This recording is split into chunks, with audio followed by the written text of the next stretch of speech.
എല്ലാ കൂട്ടുകാർക്കും നല്ലൊരു ദിവസം ആശംസിച്ചുകൊണ്ട് നമുക്ക് നേരെ ഉണ്ണിമോടെ അയ്യപ്പസ്വാമിയുടെ ഇന്നത്തെ നല്ലൊരു വിശേഷം കേട്ടാലോ. അങ്ങനെ ഇന്നത്തെ വിശേഷത്തില് പവിയും ജാനയും കൂടെ ശ്രീപ്രിയനെ കൊണ്ട് യക്ഷിയമ്മയുടെ ക്ഷേത്രത്തിലേക്ക് എത്തുവാണ്. പിന്നീട് ശ്രീപ്രിയനെ യക്ഷിയമ്മയുടെ ആ ശ്രീകോളിന്റെ മുന്നിലിരുത്തിയിട്ട് പറഞ്ഞു, അതെ യക്ഷിയമ്മ, ഞങ്ങളോട് പൊറുക്കണം. അറിയാലോ യക്ഷിയമ്മയ്ക്ക് ഞങ്ങളുടെ അവസ്ഥ മനസ്സിലാവല്ലോ. ഞങ്ങളുടെ കുഞ്ഞിന് എഴുന്നേറ്റ് നടക്കാൻ പറ്റില്ല. ഞങ്ങളുടെ കുഞ്ഞിനെ അനുഗ്രഹിക്കണം. യക്ഷിയമ്മയുടെ അനുഗ്രഹം ഉണ്ടെങ്കിൽ മാത്രമേ ഇനി ഞങ്ങൾക്ക് കുഞ്ഞിന് എഴുന്നേറ്റ് നടക്കാൻ പറ്റുള്ളൂ എന്ന് പറയാം. പെട്ടെന്ന് തന്നെ ജാനകി പറഞ്ഞു, യക്ഷിയമ്മ, അന്ന് യക്ഷിയമ്മയുടെ തിരുനടയിൽ ഞാൻ എൻ്റെ കുഞ്ഞിനെ സമർപ്പിച്ചിട്ട് പോയി. പക്ഷെ അതെന്റെ ഭർത്താവിന്റെ അരിയിലേക്കായിരുന്നു. എൻ്റെ ഭർത്താവിന്റെ ജീവൻ രക്ഷിക്കാൻ വേണ്ടിയിട്ടായിരുന്നു.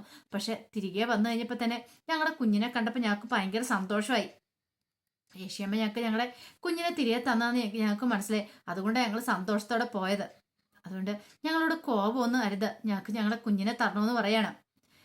ആ സമയത്താണ് അങ്ങോട്ടേക്ക് ഭട്ടതിരിയും പിന്നെ പവിയുടെ അമ്മായും കൂടെ വരുന്നത്. പവിയുടെ അമ്മായി ഇങ്ങനെ അവിടെ വന്ന് നിൽക്കുകയാണ്. പെട്ടെന്ന് പവിയുടെ അമ്മായിയുടെ ദേഹത്തേക്ക് അങ്ങനെ യക്ഷിയമ്മ അങ്ങോട്ട് പ്രവേശിക്കുകയാണ്. യക്ഷിയമ്മ പറഞ്ഞു, നിങ്ങൾ എനിക്ക് തന്നിരിക്കുന്ന വാക്ക് നിങ്ങൾ തെറ്റിച്ചിരിക്കുന്നു പറയാണ്. ഇത് കേട്ടതും ജാനി ചോദിച്ചു, ഞങ്ങൾ എങ്ങനെയാ വാക്ക് തെറ്റിക്കുന്ന യക്ഷിയമ്മ? എങ്ങനെ? കാരണം ഞാനിവിടെ തിരുനടയിൽ വെച്ച് തന്നിട്ട് പോയി, അത് ശരി തന്നെയാ. പക്ഷേങ്കിൽ എൻ്റെ കുഞ്ഞിനെ അപ്പം നോക്കാനായിട്ട് എനിക്ക് പറ്റില്ലായിരുന്നു. അപ്പൊ യക്ഷിയമ്മയുടെ നടയിലാണെങ്കിൽ അവിടെ സുരക്ഷിതയായിരിക്കും എന്ന് കണ്ടുകൊണ്ടാണ് ഞാൻ പോയത്. ഇത് കേട്ടപ്പോൾ യക്ഷിയമ്മ പറഞ്ഞു, നിങ്ങൾ എനിക്ക് ഏൽപ്പിച്ചു തന്നാണ്, നിങ്ങൾ എനിക്ക് സത്യം ചെയ്ത് തന്നാണ് ദേ ഈ കുഞ്ഞിനെ നോക്കണമെന്നും പറഞ്ഞുകൊണ്ട്. എന്നിട്ട് പിന്നെ നിങ്ങൾ തിരിച്ചെടുക്കാൻ വന്നിട്ടുണ്ടെങ്കിലോ അപ്പം നിങ്ങൾ ആ സത്യം തെറ്റിച്ചില്ലേ, സത്യലംഘനം നടത്തിയില്ല എന്നൊക്കെ ചോദിക്കുക. ഇത് കേട്ടതും പവിക്കും ജാനുവിക്കും എന്തും മറുപടി പറയണം നടത്തില്ല. പെട്ടെന്ന് തിരുമേനി പറഞ്ഞു, യക്ഷിയമ്മേ, അവർ കുഞ്ഞിനെ ഏൽപ്പിച്ചെന്നുള്ള ശരി തന്നെയാ. പക്ഷേങ്കില് അപ്പോൾ അവർക്ക് ജാനകിക്ക് വേറെ നിവൃത്തിയില്ലായിരുന്നു. ഭർത്താവിനെ അന്വേഷിച്ച് പോകുന്ന സമയത്ത് കുഞ്ഞിനെ കൊണ്ട് പോകാനായിട്ട് സാധിക്കില്ലായിരുന്നു. പിന്നീട് തിരികെ വന്ന് കുഞ്ഞിനെ എടുത്തോളാം അങ്ങനെ ഒരു ചിന്തയോട് കൂടിയിട്ട് അവര് പോയത്. ഇത് കേട്ട് കഴിഞ്ഞപ്പത്തേനും പവി പറഞ്ഞു, അതാ ഭട്ടതിരി ഞാനും പറഞ്ഞത്. ഇനി എനിക്ക് എന്ത് ചെയ്യണമെന്ന് അറിയത്തില്ല. ഞങ്ങൾ പറയാനുള്ള കാര്യം പറഞ്ഞു. ഇനി യക്ഷിയമ്മയുടെ ആഗ്രഹം പോലെ എന്താണെന്ന് നടക്കട്ടെ. ഇനിയിപ്പോൾ യക്ഷിയമ്മക്ക് ഞങ്ങളുടെ മോളെ വേണമെങ്കിൽ ഒരു കാര്യം ചെയ്യാം, മോളെ എടുത്തോ, പകരം ഞങ്ങളെ അങ്ങോട്ട് കൊന്നേക്കാൻ പറയാം. ഞങ്ങളെ രണ്ടുപേരെയും കൊന്നിട്ട് യക്ഷിയമ്മ ഞങ്ങളുടെ ജീവൻ എടുത്തോളാൻ പറയാണ്. ഇത് കേട്ട് കഴിഞ്ഞപ്പം ഭട്ടതിരി പറഞ്ഞു, യക്ഷിയമ്മ, ഇവരെ അനുഗ്രഹിക്കണം. ഇവർക്ക് ആകെപ്പാടെ കാത്തിരുന്നുണ്ടായൊരു മോളല്ലേ എന്ന് ചോദിക്കുകയാണ്. പക്ഷെ യക്ഷിയമ്മ പറഞ്ഞു, ഇവൾ എൻ്റെ മോളാണ്. ഇവൾ എന്നെ ഏൽപ്പിച്ച് തന്നിരിക്കുന്നതാണ്. കാരണം നമ്മൾക്ക് ഇവിടെ കിട്ടുന്ന എന്ത് തന്നെ ആണെങ്കിലും, അതിപ്പം എണ്ണയാണെങ്കിലും തിരിയാണെങ്കിലും എന്ന് പറഞ്ഞ പോലെ അതിപ്പോൾ ജീവനുള്ളൊരു പൈതലാണേലും നമുക്ക് സമർപ്പിച്ചു കഴിഞ്ഞിട്ടുണ്ടെങ്കിൽ അത് പിന്നെ നമ്മുടേതാണ്. അത് പിന്നെ അവരുടെ സ്വന്തമല്ല. അതുകൊണ്ടാ ഇവൾ എൻ്റെ സ്വന്തമാണെന്ന് ഞാൻ പറയണേ. ഇനിയിപ്പോൾ എന്ത് ചെയ്യണമെന്ന് അറിയത്തില്ല. പെട്ടെന്ന് തന്നെ ജാനകി പറഞ്ഞു, യക്ഷിയമ്മയ്ക്ക് ഞാൻ ഇവിടെ സമർപ്പിച്ച കാര്യം മാത്രം ഓർമ്മയുള്ളൂ. ഞാനപ്പോൾ ഒരു കാര്യം കൂടെ പ്രാർത്ഥിച്ചായിരുന്നു യക്ഷിയമ്മയോട്. എൻ്റെ ഭർത്താവിൻ്റെ കൺമുന്നിൽ എൻ്റെ മോൾക്ക് വളരാൻ സാധിക്കണമെന്ന്. ആ പ്രാർത്ഥന യക്ഷിയമ്മ കേട്ടില്ലേന്ന് ചോദിക്കുക. ഇത് കേട്ടത് യക്ഷിയമ്മ കുറച്ച് സമയം ഇങ്ങനെ ആലോചിച്ചു. കാരണം ശ്രീകോളിന്റെ മുന്നിൽ യക്ഷിയമ്മ നിൽക്കുന്നുണ്ട്. ആ യക്ഷിയമ്മയാണ് അമ്മായിയുടെ ശരീരത്തിലേക്ക് കയറി ഇത് കാര്യങ്ങളൊക്കെ പറഞ്ഞുകൊണ്ടിരിക്കുന്നത്. ഞാൻ നിങ്ങൾക്ക് വേണമെങ്കിൽ ഒരു കാര്യം ചെയ്തു തരാം. 10 വയസ്സ് വരെ നിങ്ങളുടെ കൂടെ മോളെ വിട്ടുതരാം. പക്ഷെ 10 വയസ്സായി കഴിയുമ്പം ഇവളെ എൻ്റെ നടയിലേക്ക് കൊണ്ടുവെക്കണം. എനിക്ക് ഇവളെ വേണം. ഇവളുടെ അമ്മ ഞാനാന്ന് പറയാണ്. ഇത് കേട്ടതും എന്ത് ചെയ്യണമെന്ന് അറിയത്തില്ലാത്തൊരവസ്ഥയായിപ്പോയി ശ്രീപ്രിയയുടെ അച്ഛനും അമ്മയ്ക്കും. പെട്ടെന്ന് ശ്രീപ്രിയയുടെ അമ്മ ജാനകി പറഞ്ഞു, അതെങ്ങനെ ശരിയാവും യക്ഷിയമ്മേ, ഞങ്ങളുടെ മോളല്ലേ ഇവിടെ. 3 വയസ്സ് ആയി ഇവക്ക്. ഇനിയിപ്പോൾ 7 വർഷത്തോളം മാത്രം ഞങ്ങളുടെ കൂടെ നിൽക്കാനായിട്ട്.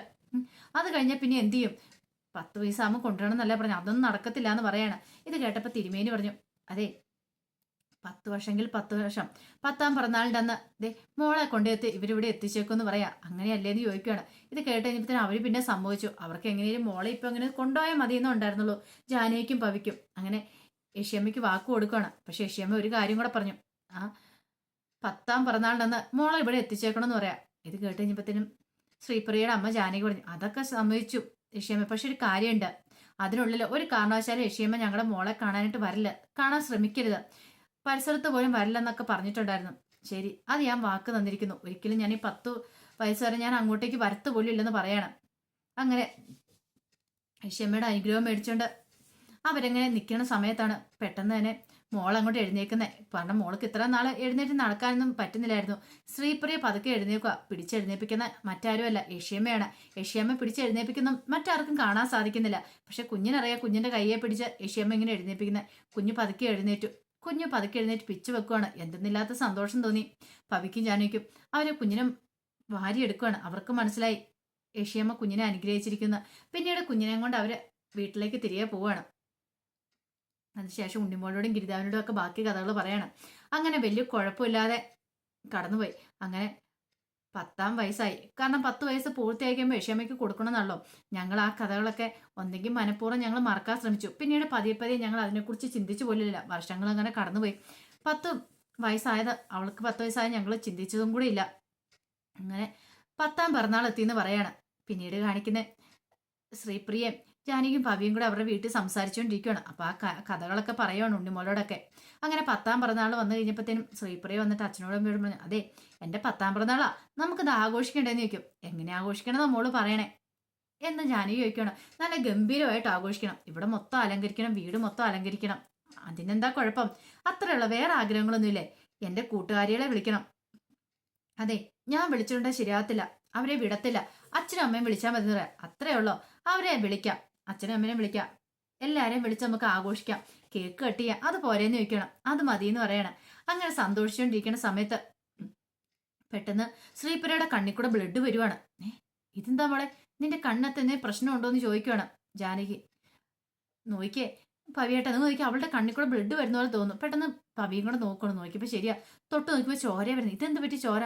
അമ്മ ഇത് എന്ത് പറ്റി? എൻ്റെ കണ്ണിൽ എന്ത് പറ്റിയെന്ന് ചോദിക്കുക. മോൾക്ക് ചൊറിച്ചിലോ മറ്റോ ഉണ്ടോ? ഇല്ല അമ്മ, വേറൊരു കുഴപ്പമില്ലെന്ന് പറയണം. പെട്ടെന്ന് പവിയോട് നമുക്ക് ഹോസ്പിറ്റലിലേക്ക് കൊണ്ടാന്ന് പറയണം.